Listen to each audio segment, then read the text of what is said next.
Мереке қарсаңында Ақтөбедегі перзентхана алдына ана мен бала мүсіні орнатылды.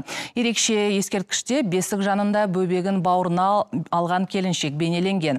Енді перинаталдық орталықтан қуана шыққан әр отбасы осы жерге тоқтамай кетпейді дейді мүсінші.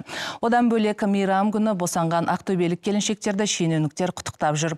Мейрамда дүниеге келген сәбилерге берер базарлықтары да бар.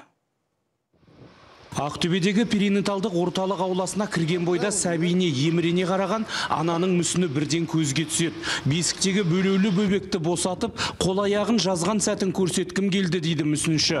Шағын ескерткіштің ашылуында осы республика күніне орайластырған. Әр мықтың артында ана тұрады дейді. Сондықтан әрбіріміздің артымыздан ана болғандықтан ол да бір аналарға деген тағзымымызды тағы да бір білдірейік деп осындай ескерткіш қойып, осындай тағылыммен біздің жас өсіп жатқан ұрпағымыз да осы тағылыммен жүрсін деген ойымыз осы. Ауласына ескерткіш орнатылған перзентханада мейрам күні түске дейін 7 сәби өмірге келіпті. Олардың 3-еуі ұл, қалғаны қыз. Жергілікті әкімдіктегілер жас босанған аналардың әрбірін құттықтап, бөбектері үшін әзірлеген сыйларын үлестіріп жүр. Қобда ауылынан келген Мейрамгүлдің бұл мейрамда қуанышы ерекше. 5 жылдан соң әулет аңсаған ханшайымын дүниеге әкелген. Қызды болсақ деп бәріміз армандадық.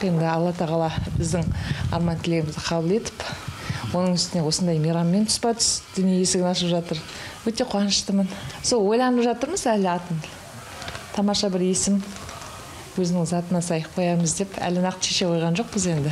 Облыстық перинаталдық орталықтағылар күніне мұнда 25-30 келіншек босанатынын айтады. Республика күнінде де осыншама сәбидің дүниеге келуін күтіп отыр.